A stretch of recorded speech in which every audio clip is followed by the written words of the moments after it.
Hey, what's up you guys? It's Six. Welcome back to my channel. So, ever since Ohuhu initially sent me their Honolulu set, I've had the idea to use every single marker from the set on one illustration alongside their glitter pens, which they also sent me.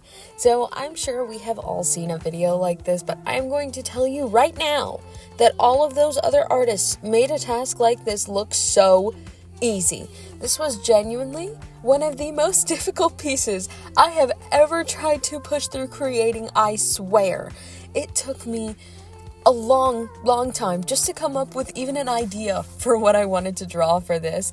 I was pretty set on doing yet another monster character because I knew it would be easy to incorporate more colors if I could do fantasy skin tones and hair colors, because I'm sure you can do that with like natural skin tones as well, but I'm just not as versed in doing multiple undertones with that, so I knew it would be easier for me to do fantasy and hair colors and stuff like that, but all of a sudden I was struck with an idea. What subgenre uses lots of colors, but also lots of neutrals, and would suit the monster aesthetic beautifully, and one that, admittedly, I also dabbled with in middle school and a little bit in my adulthood, I'm not gonna lie. I'm sure you've guessed by now, but oh my god, Scenecore Monster Girl? The rainbow? The big hair? The badass energy? I had to do it. I had to do it. It was so much fun, and I really liked the initial sketch for this piece, so much so that as soon as I made it, I took a picture of it and posted it to Patreon, not even knowing if I was going to go through with actually using this piece for the illustration. I loved it. I loved it so much. Probably a bit more than I do the actual line art, which is every artist's waking nightmare. It's twofold for me though, because I don't do line art traditionally, like almost ever. If I do, it's usually printed digital line art, or it's done with colored pencil, which is way different than using a fine liner, because pencil has like the way that they have like it wears down, so you can kind of get like depth and stuff like that that doesn't come as easily with a fine liner. You have to kind of do it intentionally unless you have like a softer nib, but I was using the super hard ass Sakura Micron because I like it and it was pink, and I don't usually use fine liners. I don't know how to use them properly. Not to say that I haven't done them before or even done them successfully before. It's just that I really prefer not to do it that way. But because we're going to be using so many colors for this piece, I wanted to have a line art that wasn't going to budge in case it got covered up or something. Like for example, where her sleeve overlays with her shirt. I knew that eventually this was going to be something kind of reminiscent of black. It was going to be really dark, so I wanted to make sure that I had a visible line that if it got colored or covered, I'd still be able to differentiate between sleeve and torso, because I can kind of look and see where that is, where the initial or original or whatever you want to call it, the line actually was beforehand. Whereas if I'd used my red pencil here like I planned, because that's what I'd done the initial sketch with, most likely it would have just melted away and I would have to make new lines, and that stresses me out. It is half the reason you guys almost never ever see me using paint of any variety, whether it's acrylic or gouache or oil on this channel ever. It's scary. Anyway, the lines aren't terrible. I just think they were missing a lot of the initial sharpness and charm that I think helped sell the messy scene vibe, but I do try to fix that later. So for now, let's talk about what it was like to actually use all, and I mean all, of these colors. So I'm going to tell you up front right now that it was insanity. I started out by doing a quick color study because 104 colors is overwhelming to lay out with no plan of how you're going to do it. So I knew I wanted her skin to be pink, for her to have rainbow sleeves and bangs, brown hair, gray jeans, and a black cropped shirt. And I planned for the rainbow in her hair to be more pastel and the sleeves to be kind of like a brighter, almost like saturated neon sort of thing. But that ended out going through the window, and I will explain. So I first colored the little girl on her shirt because he's just adorable and I couldn't help myself, and it also helped me get rid of my first two colors, acid green and fluorescent red. Then I started actually rendering with her skin because that's where I'm most comfortable and that's where I tend to start off with in every single piece anyway. I think most artists do, actually, which I wonder why that is. I'm actually genuinely curious to know. Anyway, I knew that her skin was going to be pink, but I also wanted it to be like really pasty so I could get rid of some of the colors that were almost white that would barely be seen anyway and wouldn't really work anywhere else in the piece. So I started off with water lily for the base, and then to get some actual color going, I went in with some queen pink, some rainflower purple, and some jade green, and also a blue gray that I cannot remember the official name of, but I think it's like MG100. It's like a legit blue gray, but it's so blue and not gray at all.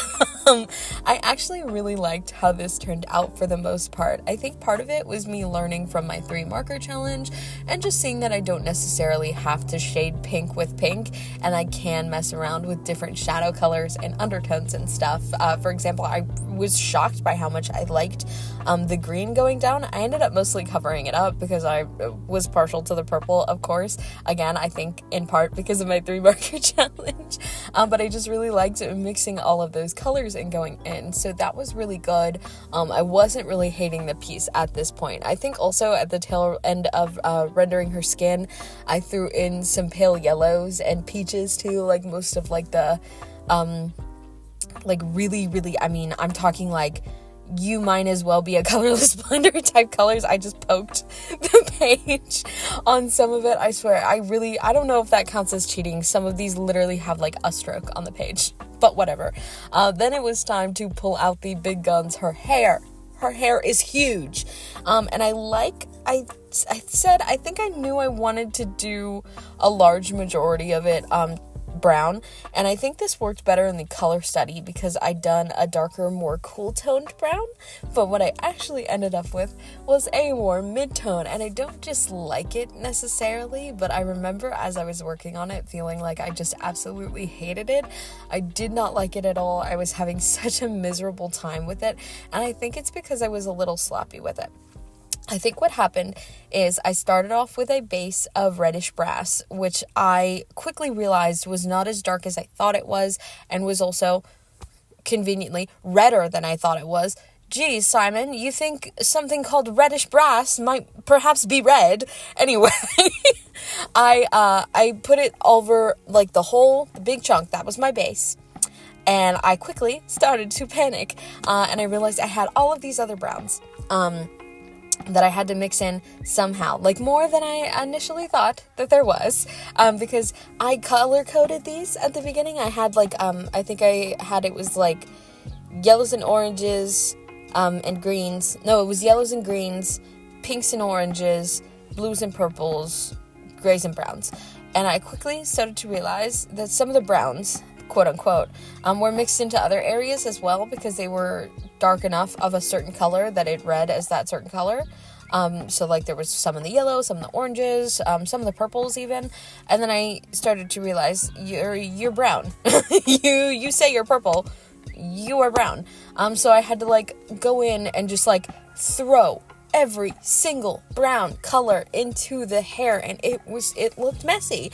It looked sloppy. There were undertones everywhere. I mean, there was green, there was gray, there was orange, there was purple. Just too many colors in one area.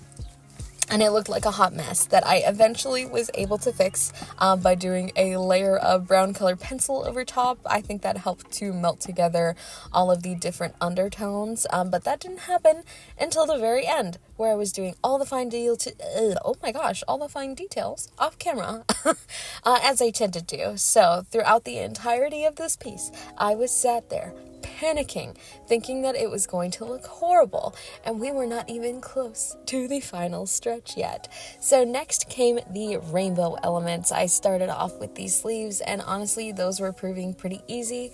One thing I wished I'd done, though, is more in-between shades, because I ended up with this little situation where I had pretty much all of the base rainbow colors done, but then a bunch of space at the end, so I had to kind of scramble and add a ton of just like blue stripes randomly at the end.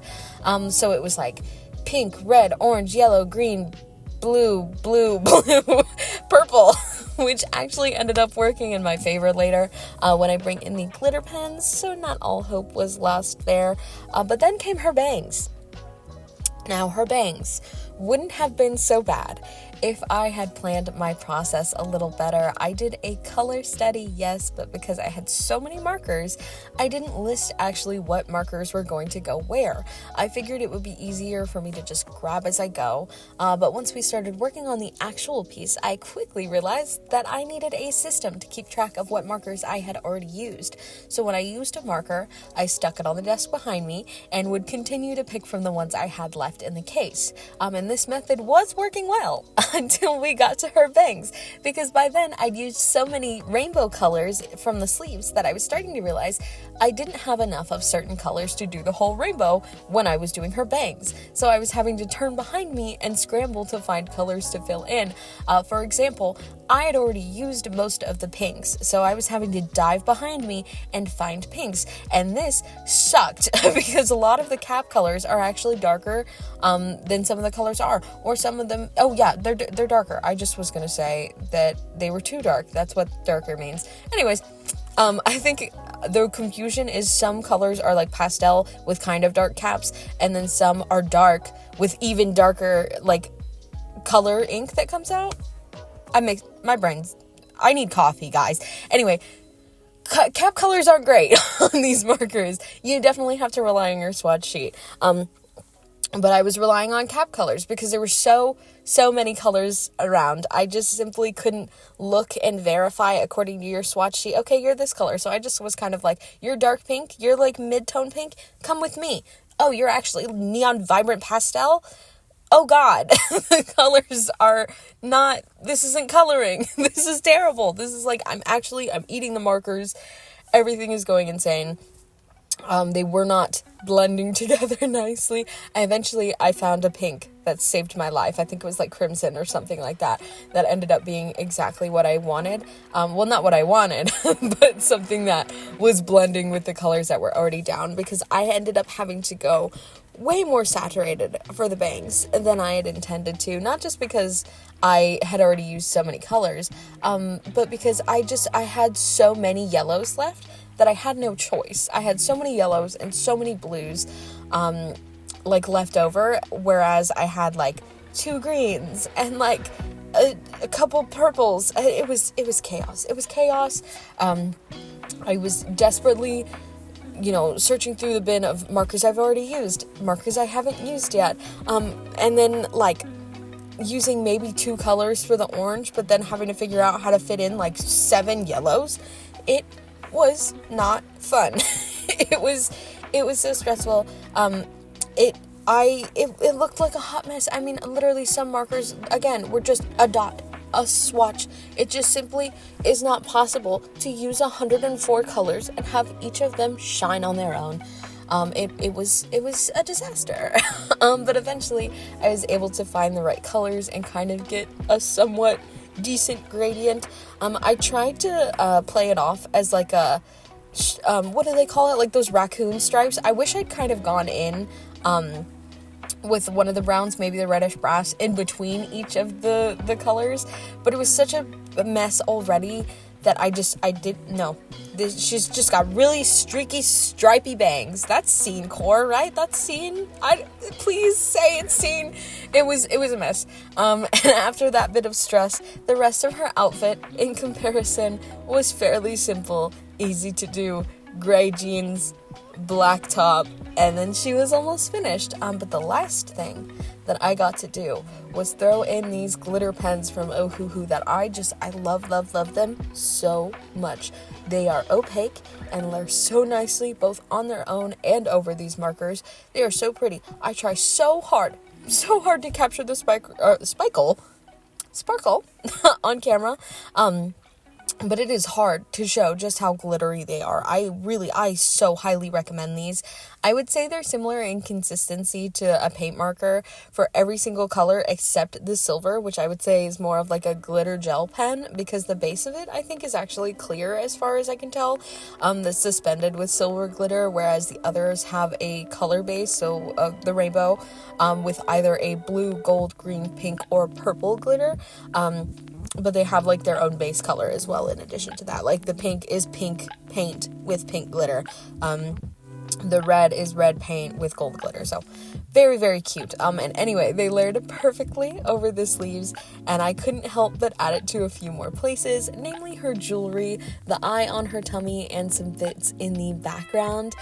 Initially, when I'd finished this piece, I'm sure you can tell that I did not like it, but then I slept on it for a little bit, and overnight, in the morning, I realized that I did like it. It was the turmoil of the process and probably having the sun beaming directly into my face hole that was contributing to me not liking the final piece. It actually was really fun when I come back and think about it. I mean, the fact that I can look at this and be like, I used 104 markers on this one illustration, and it still looks cohesive somehow, in some way. That's really, really nice. I think going in with the finer details, like some color pencil and some gel pen, really did help kind of bring it all together. Particularly her makeup. I think adding the black eyeliner and lipstick really helped, one, sell the aesthetic that I was trying to get to, and two, just kind of bring in some necessary contrast. And then again, with her hair, going over it with that pencil, kind of blending all of the crazy amounts of undertones that were in that. Having those blend together at the end where you can almost kind of not tell that I was really going insane when I was working on it is really nice. I do really like her, to the point where she is going to be available in my shop as an original if you would like to have her. So I hope you guys enjoyed this illustration process. I hope you liked the piece. Let me know what videos you guys want to see in the future, because now I have like one video idea on my roster now that I've finally got through this one. So if there's anything you guys want to see me do on the channel, please let me know down below. Also, huge shout out to my patrons. Thank you guys for supporting me every single month. I love you guys so much, and I'll see y'all in the next one. Bye.